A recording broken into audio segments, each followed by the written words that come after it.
students, we are doing chapter number 5, that is organizing, and the topic is organization structure. We have completed with the first kind of structure in the previous video, that is functional structure. Today we are going to take the next kind of a structure, that is divisional structure. Now under divisional structure, various divisions are being created depending upon the number of products you are manufacturing. In this chart, as you can see that three products we are dealing with, that is garments, footwear and cosmetics, and for each of these products there are separate divisions are being created. So when separate divisions are being created on the basis of number of products, such kind of a structure is known as divisional structure.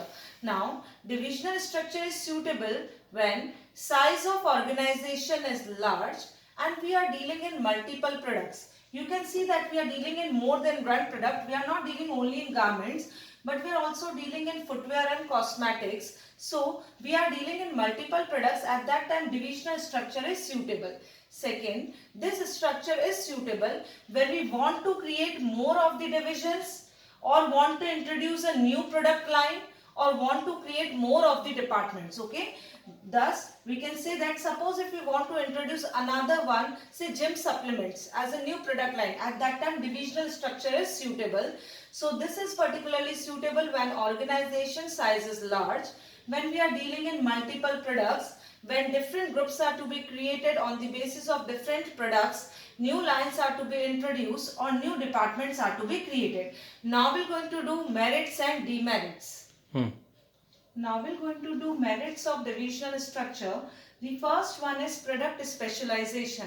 That means when we are dealing in multiple products under divisional structure, we get specialized in dealing with or manufacturing with that of the various number of products.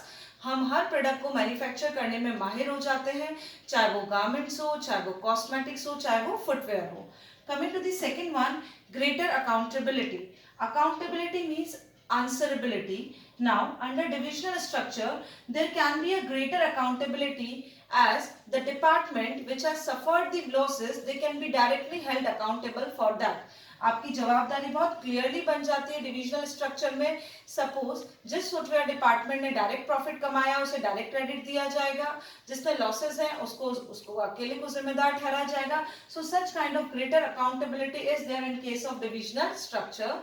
Coming to the next one, it is a very flexible structure as if one of the department which is not at all working can easily be removed from that particular structure without hampering the working of other departments. Okay?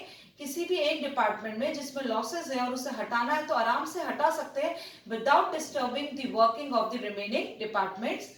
Coming to the last one, that is expansion and growth. In the same manner, expansion and growth is also possible in divisional structure. Why? Because we can add as many number of separate departments as we want, or we can add multiple products in that without disturbing the functioning of the existing departments.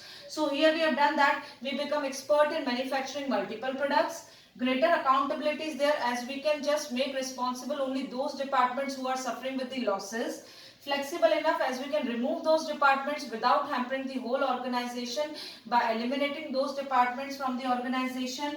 Expansion and growth is possible because we can add many more departments with multiple products without hampering the functioning of the existing departments. Now we're going to do demerits.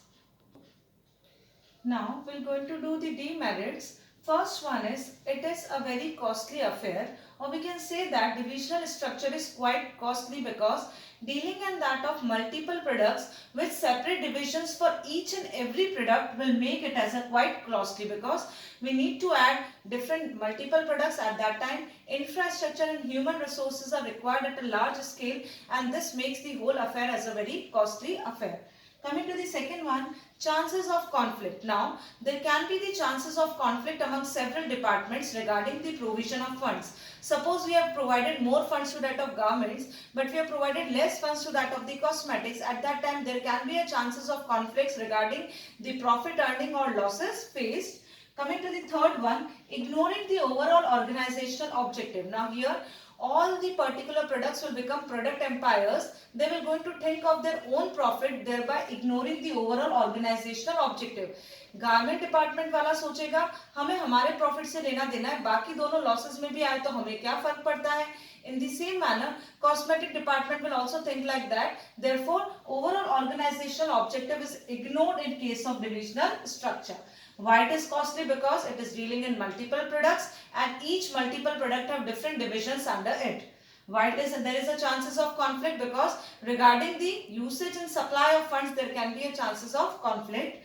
Third one, whole of the organizational objective is ignored when the different departments are thinking of their own departmental objectives. So here we have completed with our both the kinds of organization structure, that is functional structure and divisional structure.